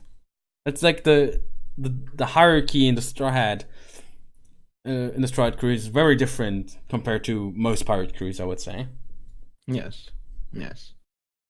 Then Marines like blindly will be a theme here, but Marines blindly follow orders. Like they're ready to kill themselves. Yes. Just because their captain orders them to do so. And yes. That is a clear difference between Marines and pirates.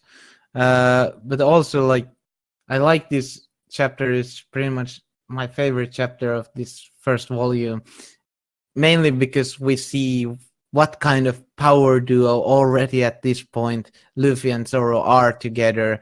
The panel right before Captain Morgan gives the order for the Marines to shoot themselves, we see this picture of Luffy and Zoro standing there together, looking really strong, and Kobe just like looking at them in awe.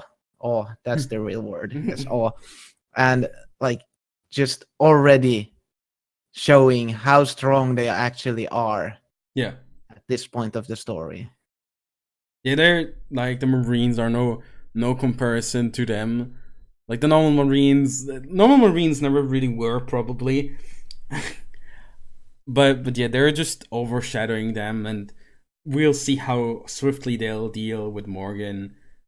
Yeah, and to trust, like Luffy just blindly sets in Zoro. Yes, he just turns his back onto Morgan.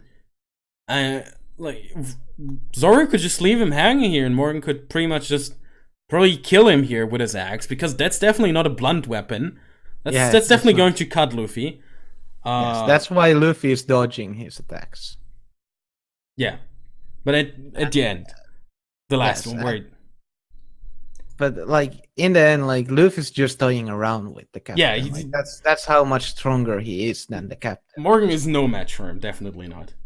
Yes. But yeah, I agree. It's a pretty good chapter. We see how Mappa's standing up to his father with the way he threatens Kobe, and then we see already like the influence Luffy had over Kobe. Is like Kobe is not afraid anymore. Yes, even though he looks afraid. Yeah, it's small steps. Yeah.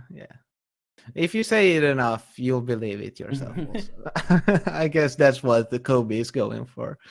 Yeah, and chapter basically ends with Zoro accepting Luffy as his captain. Yeah, just leave it to me, Captain. So yeah, it just goes. How fast? Yeah, the whole ally thing, friend thing we had with Kobe already earlier, yes. definitely shows here. But yeah, there's a lot of fighting happen in this chapter, but nothing really impressive. On the side of the Straw Hats, they're just out. They're just way stronger than the Marines, so it's not really that interesting. So let's go to the next chapter. Yes. Chapter 7, titled Friends. Just like we talked about, they're basically friends already. So, but I have one thing to talk about in this cover story, and I think it's kind of obvious when I'll say it. But Luffy is drawing on his Jolly Roger, or just a Jolly Roger in general. Yes. On the animal, on the bear, and that's exactly what he does later to Laboom. I mean, it's not really that kind of foreshadowing like with the shark, but I found it interesting that he just draws Jolly Rogers on everything. That's true. Now when you point it out, yeah, I had totally forgotten that he painted the Jolly Roger on Laboon. Yeah, Laboom, unofficial Straw Hat member, even before Vivi was one. Yes. So. Indeed. Yeah, chapter 7. The Marines celebrate. I mean, that's kind of what was hinted at during the whole like last few chapters, where the civilians were fearing the Marines. That the Marines themselves aren't really the cause, but it's more just Morgan.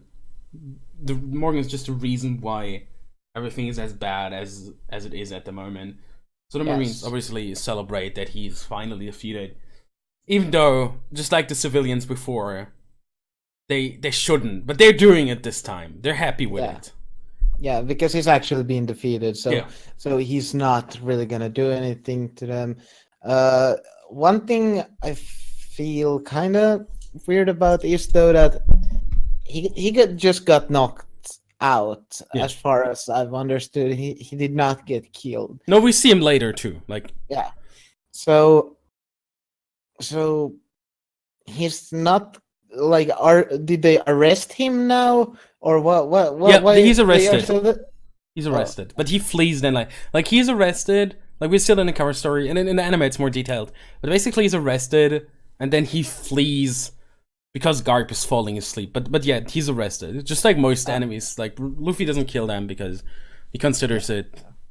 Because I was just like, because if they're celebrating and he wakes up, he's still a captain unless they actually do something to him, aka arrest him. Yeah. But it's not really shown here that they arrest him, so that's kind of why I was a bit like.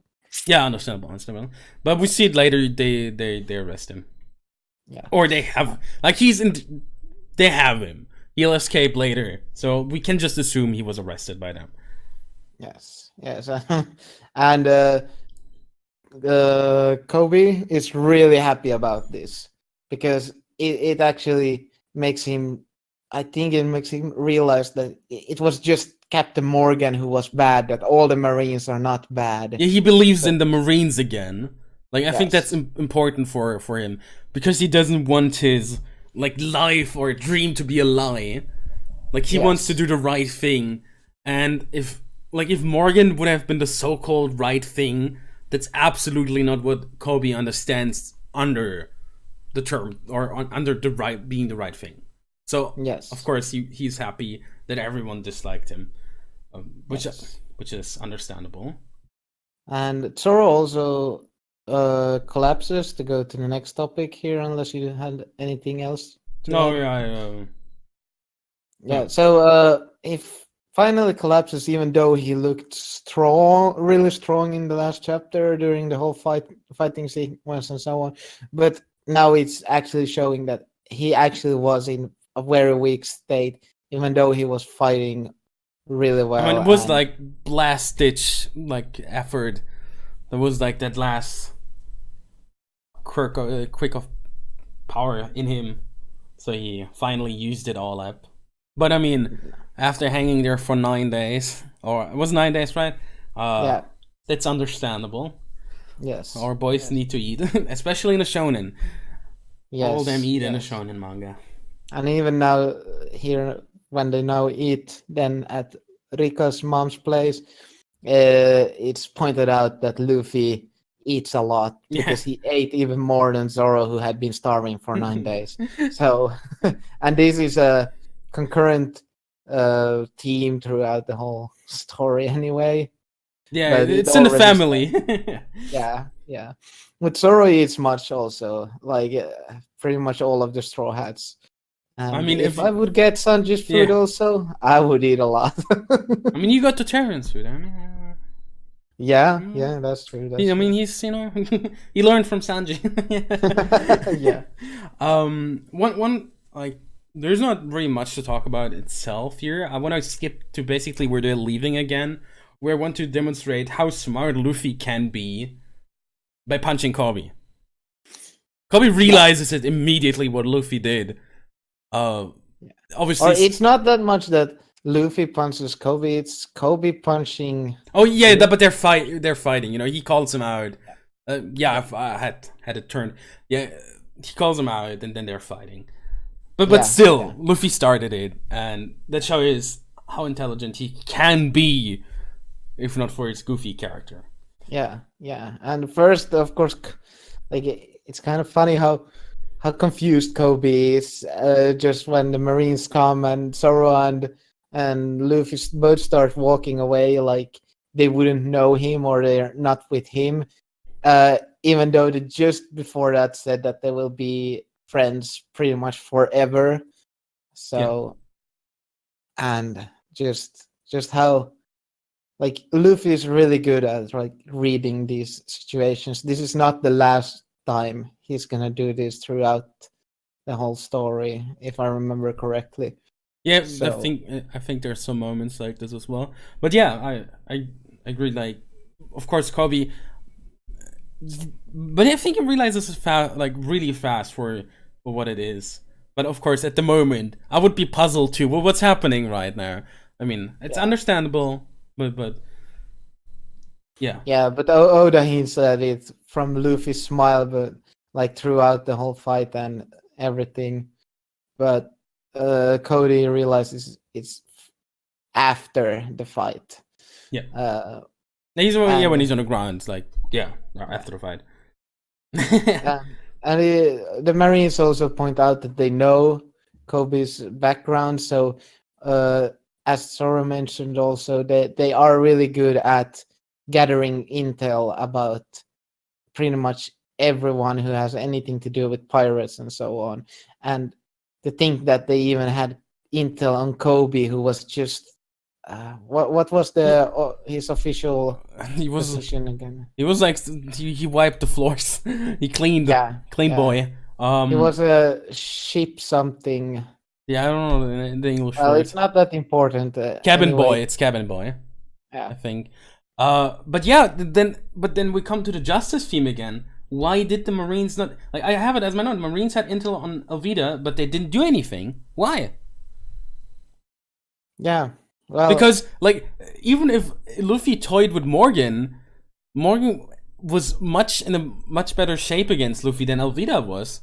And yes. Like, it's here again. Why were the Marines not acting on their intel? Yeah, well, it was probably because of Captain Morgan. He didn't want to do anything, I guess, then. But why? That's kind of unclear. It's hard to come up with a reason with the limited information we have. That's just like, as I said, it's the whole justice theme. What's going on? Like, I think it's important throughout the whole story, and that's why Kobe wants to change things as well when he wants, like, when he joins the Marine. Yeah, and well, they let him join anyway, so that's like pretty much the fight helped with that. But do you think that they would have let him join even if Luffy wouldn't have done that, started the fight? Yeah, yes, because, like, not the way they did it now. But I'm pretty sure they would have let him join, just because, I mean, when they really had intel, they would have known. I mean, they said they have intel, so they know what he was doing there. Yes. So they probably could have seen what kind of crew it was and everything. And he doesn't really look like a pirate or anything. He doesn't look like a spy trying to infiltrate. I mean, that's what would be a good spy, but they have no reason to not accept him. I mean, they let him wipe the floors again, so yeah. Why not get him to do that? Yeah. But it might have been that Kobe would not have asked to join if Luffy wouldn't have done that right then and there. Because it kind of felt like after a fight, Kobe pretty much was like, I need to take this chance now. I need to, like, capitalize on what Luffy did for me. Yeah. And he might not have had the guts to ask to join the Marines if Luffy wouldn't have done that. Which again, that's a fair like, point. maybe Luffy knew that, and if he knew that, like, further enhances how clever he can be in these human relationships and everything. But I need to, like, also point out, then I think it's that he missed, like, only a little bit of confidence here. What Luffy pushed him to do with it, instead of, like, being complete, like he was thinking about it, and Luffy pushed him over it. But without Luffy, he would have never even considered asking. Like, without this punching thing, like, if he would have never met Luffy, he wouldn't even have gotten to the point where he got so close to asking. Yes. So it's just that little push that might have come anyways over time, but him doing it right here, right there, definitely was because of Luffy and what he did for him, as you said. And furthermore, we can see how Luffy influences people by the person who he is, and it's probably might have something to do with his hockey or something, or I don't know. I mean, it's just his character. He's just likable. Yeah, but like even the Marines, all the Marines salute him, not only Kobe. But it's important. I mean, it's important to see here why they're doing it. Luffy didn't do anything for them in particular. He doesn't care that he helped them, really. Like, he was puzzled by it. Like, he didn't do it for them. It's just lucky that it happened to be, like, they were ready to fight the rest of them. Yes. So that's always, like, the luck in those things is always on Luffy's side, because all he wanted to do is get Zoro and his crew. Yes. But yeah, it's also like, the Marines punish them. It's like, again, like, they shouldn't salute them, but for what they did, they're still they're just happy. But then, of course, they follow, like, Marine code, Marine law, whatever, and they punish themselves. Yes. And then Zoro and Luffy back on a small boat, and this time together with his first crewmate. Yes. And I don't have that much more on that chapter, so shall we move on? Oh, it's like, we get, like, a little page at the end, the legendary pirate gold roger. Like, we get this information here. Oh, yeah. That's like basically that's where the anime intro comes from, because we never have it stated like this before.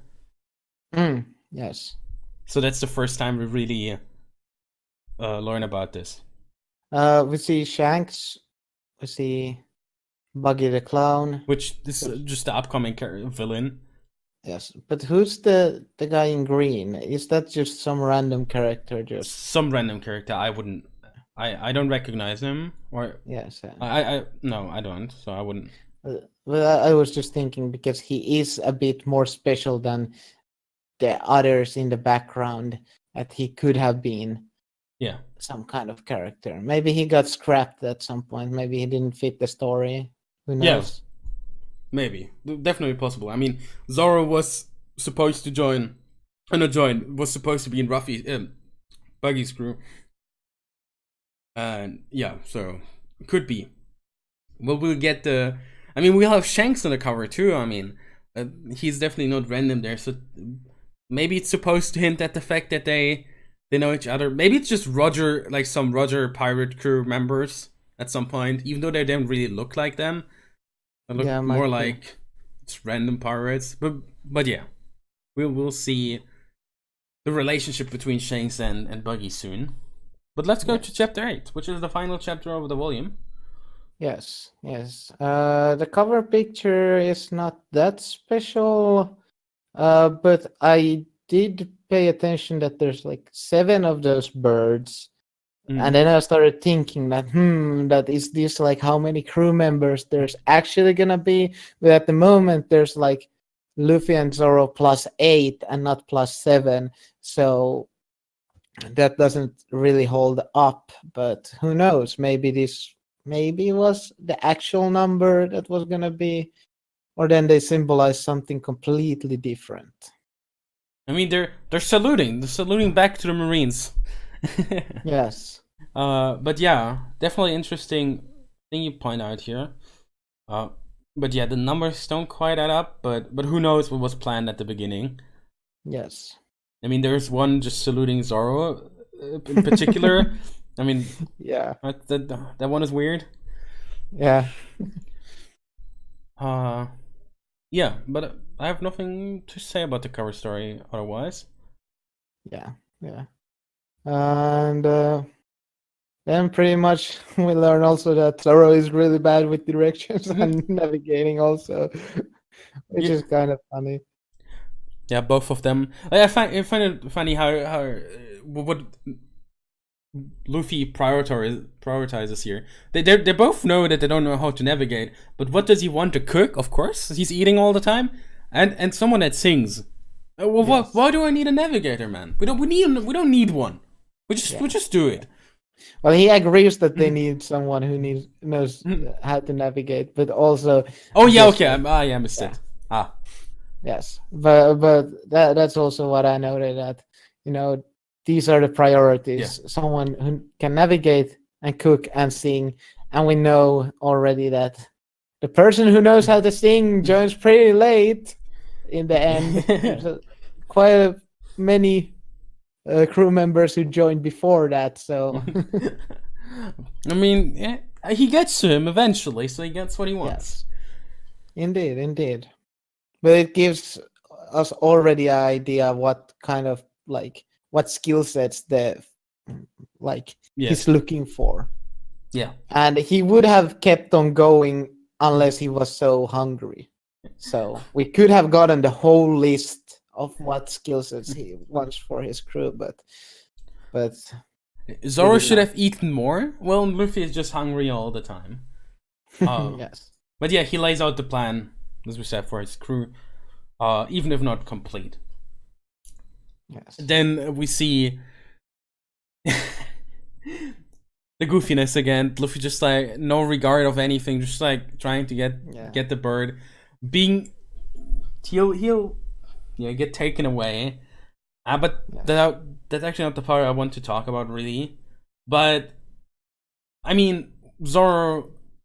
Yeah, this all leads to Zoro meeting Actually, that's further than I want to get. It's like Zoro already is like, that's my captain. I need to catch him. Like it's already that deep into him.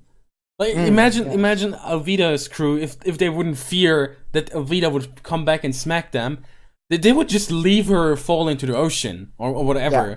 They wouldn't care. But Zoro already, even though he just disliked even the concept of being a pirate, is like sailing behind his captain already, which I just like find interesting how it shows already how deeply they're connected with each other. Yeah. But yeah, as you were saying, but yeah, then we get introduced to the buggy pirates. And it, I just find it funny, like a clear difference. Like Zoro's not really caring; he's just like jump on board if you want. But then, even though he saved their life, they just want to rob him right away, which is a clear difference between. Which is also stupid. He was rowing for them, and then I tried to attack him, and now they're forced to row. They should have just let him row until they were back on solid land. Yeah, and they are so weak that it's not even worth giving the fighting any panels. Yeah, you know, which is kind of funny. But then we get kind of introduced to Nami. But it's a flashback more. Yeah, but we see Nami's character already. We already get like hints at if Luffy should even trust her, or like Luffy is naive, so he trusts her completely. But we will see how that plays out in the next volume. So I find it good that we get this flashback to see this character development. Yeah, it's clear that she's very cunning. She uses the fact that she's a girl and so on to fool like these foolish pirates who most of the time a majority are men, so she has a lot going for her in that sense that she seems to know how to use her strengths to her her advantage. Yeah, advantage. But on the top, like what you said, on the topic of strength, we see her like we don't yet see her navigational ability directly, but we see her special ability being able to forecast the weather that will be fleshed out later in the series. But she always had this talent where she could forecast what's going to happen, and she shows it here for the first time, which will be connected with her fighting style later on. Yes, and it's a very important part of her character. And skill set in particular. But Zoro's just like, maybe she'll join us. Sounds like she can navigate. Yeah, that's exactly the good balance between like she like just fooled them. But Zoro sees this, but her abilities, we could use her, and like so we like the next volume we get this. I mean, not even the next volume, like a few volumes now, we get this whole. Will she join? Will she betray them again? And that's really nice how it was set up here. Yeah. And we also get to know that Buggy the Clown has eaten a devil fruit. Yeah, like another devil fruit user in the East Blue. So that's the second one beside Luffy. Indeed. We still not yet know what power it is. In my opinion, it's not that useful, but hey. I mean, if you combine his with Luffy's, you would have the perfect devil fruit. Yeah, true that. Can't be cut, can't be hit. I mean, it also depends on what you do. Like, he has shown some good usage with it, but but also in One Piece, it's up to the user how useful the fruit becomes. But baseline, I would agree. The fruit doesn't seem like anything special. Yes, but yeah, as you said, we see throughout the story and like the manga, time and time again, that those who are most creative with the usage of their devil fruit power are the strongest usually. Yeah. Like there's a lot of powers that just seem really odd and they are regarded as really strong pirates, but the devil fruit power is just like how can you be strong with that? But they use them in a very creative ways, and that's clearly factoring in how strong a character is Yeah, in this manga. like yeah, the wackiest fruit can be, like as you said, can be so powerful. It's just interesting. Like I think that's what makes the series especially interesting. How Oda plays with the powers, like how he uses them. Yes. But I find one thing particularly interesting. Nami steals the Grand Line navigation chart, and I find that Yes. Obviously we later learn that she wants to draw a world map, and having that makes sense. But the idea of her going, like when Luffy says what he wants to do, going to the Grand Line, she's like, no, we can't do that. Just like Kobe did, just like Usopp, I think also did then later. But why is she stealing it then? I mean, yeah, she wants to draw a world map, but if the sole thought of her going there is like unimaginable, why is it so important to her? I don't know. I think that it maybe was an order from Arlong, but I don't remember correctly now. No, I don't think it was stated, but it makes sense what you say. Thinking about it, because they want to have all this layouts, and obviously they might want to go back to the Grand Line. Yeah, I guess that makes sense. Yeah, I wouldn't say. Then again, if they came from the Grand Line, which they did, they should know how to get back also. And no, it's like it was that Jinbei like basically let him loose there, if I recall correctly. So I mean, but they want to around the whole Arlong Park, they have all those map things, as we then later learn. And when they sink the marine ship, they say without Nami, they couldn't have done that. Yes. And I think that's like kind of the same here. But yeah, I mean, we don't know why she's taking it, but I think you made a good point here that it could be for Arlong. Not that he even necessarily ordered it, because that's not why she's around. But maybe she just wants to please him, which she thinks will help their situation, which is understandable. Yeah. But yeah, more with that. Yeah, later. We'll find out more about that, because I don't remember that she would have been that much against going to the Grand Line, but I don't remember that part of the story. And but it might also have been for her to escape somewhere where Arlong wouldn't follow. Yeah, but like she wouldn't escape because her family is in Arlong Park. Yeah. So hers, like, she could have always escaped, but she doesn't. So I don't think that's the reason why. Yeah. But yeah, let's move on from that more than later, because that's very complex, the topic, and we should read the chapters before going into deeper detail here.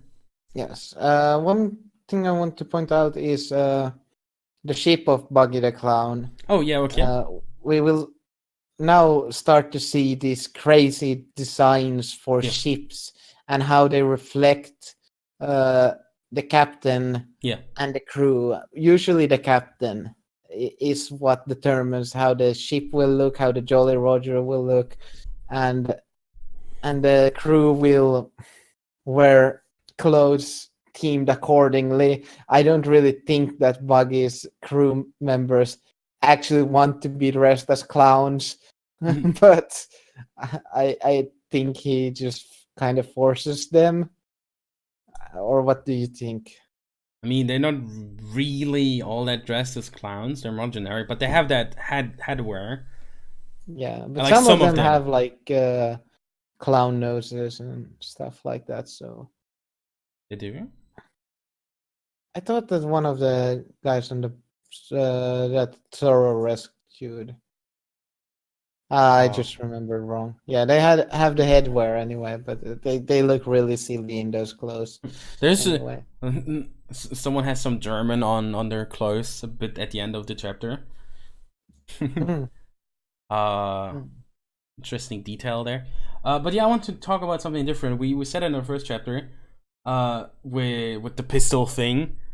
Now they spot like the grunts. They spot like the unidentified flying object, so UFO, and that will later become one of Luffy's attacks.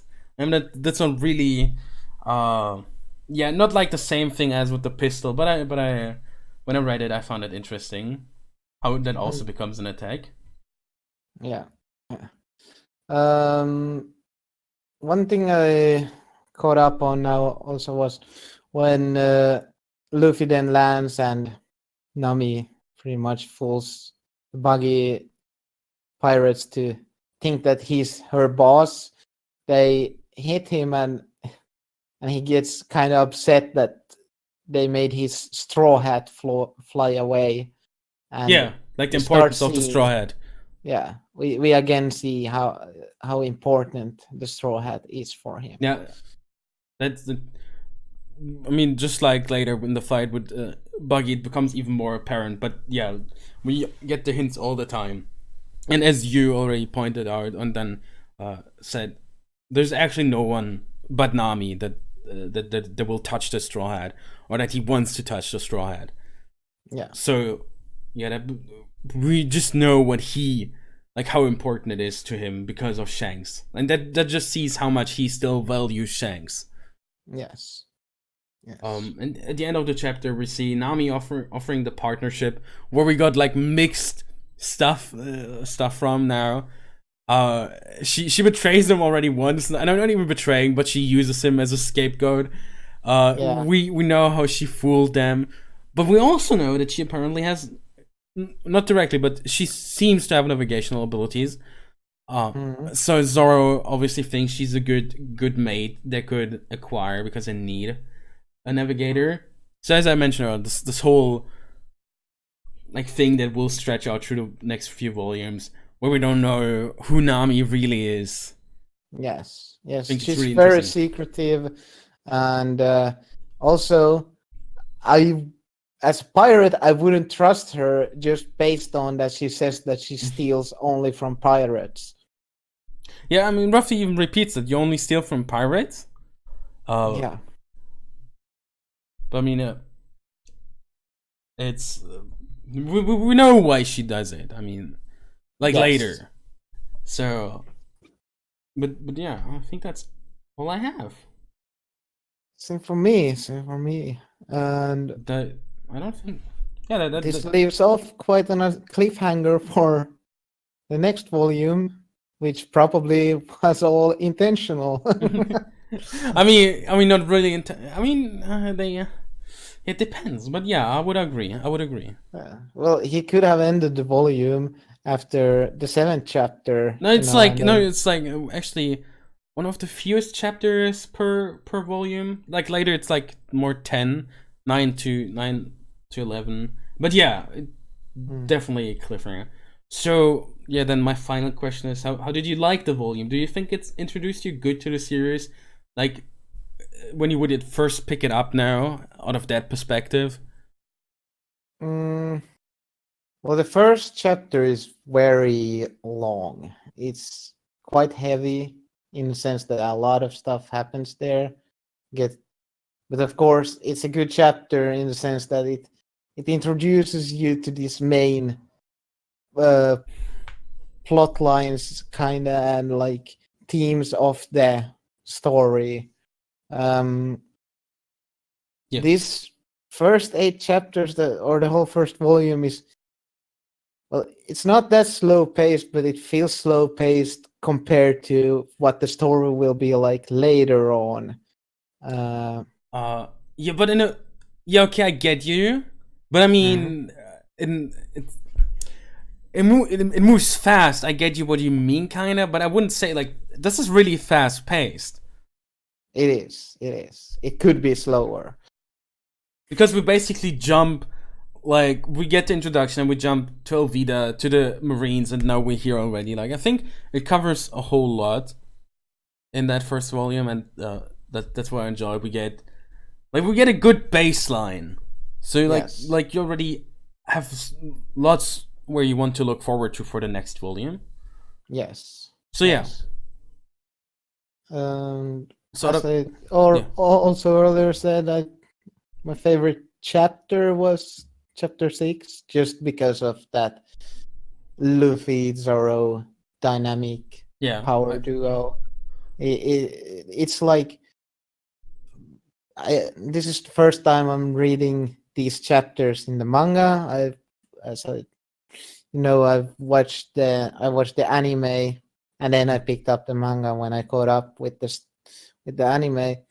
So, but even then, I think that first time in the anime, also when I was like started to get really hooked, it was that moment when they started kicking ass together, and it's such a badass moment. Yeah. Um, I mean, the anime obviously starts way different. yes, We get the first chapter as a flashback later. Like it starts with Nami, and so it's a whole different start. As for favorite chapter, I think 6 is a really good one, but I just have to give it to the first chapter. The way it puts so much information to, I mean, it's not small amount of pages. It's 50. It's basically a double chapter, but yes, it just shows so much of the story of how the series will be. Like it lays a nice infrastructure on how it will baseline how the series will go on. So for me, it's chapter 1, even though I think most of them are pretty good. yes. Like I like the pacing throughout. We have lots of information in some of the chapters, and then we have, I think, chapter 4 or 5 was it, where it was basically just action, where we didn't have that much to talk about. But Yes. that was good. I mean, for us talking about it, it's pretty problematic because we don't have that much to talk about it, particular in those fights. Yeah. But as for how the volume was structured, I think it was really nice. Yes. So yes. overall, there were these chapters with more information, and then there was action, which made which you could read kind of in a faster pace, and you actually felt like now the story, like everything is happening quick, and also those chapters going just back to back, basically just there's no time in between them. Yeah. It's just continuous right from where the last chapter left off, making the reading the whole volume really pleasant. so you seem pleasant Seamless. Seamless. Yes. Yeah, so overall I would say, like, I think, I mean, I didn't get hooked on the manga too. Like I read it a bit later. Not as late as you. But I think it's a good introductory volume. Or the first chapter itself was like like for me it's a really good start to the series. So out of that perspective, I think it's a really, really great volume. And then out of the perspective of someone that has seen the whole story, not the whole story, it's not over. We wish maybe we don't, kind of buff, but out of someone that's up to date with the manga, I just like how many conclusions we could draw already from here, and we could have talked about much more and deeper. We kind of had to restrain ourselves in that regard, because if we would, we could go from this chapter already all the way through to the latest chapter, just how it's all connected. And like you see how well it was planned out, even if it was not intended to go on for that long. The way Oda designed the manga makes it just easy for him to connect the dots. And it's a very strong base. This first, it's a very strong base for a whole story. Definitely agreed. So with that, we're going to end our very first episode of A Journey to Raftel. We had a lot of fun with it, so we hope you all enjoyed it. This episode, despite its flaws. We'd appreciate all kinds of feedback, so please feel free to leave us a comment down below. Once again, thanks for listening, and see you next time. Bye. Bye.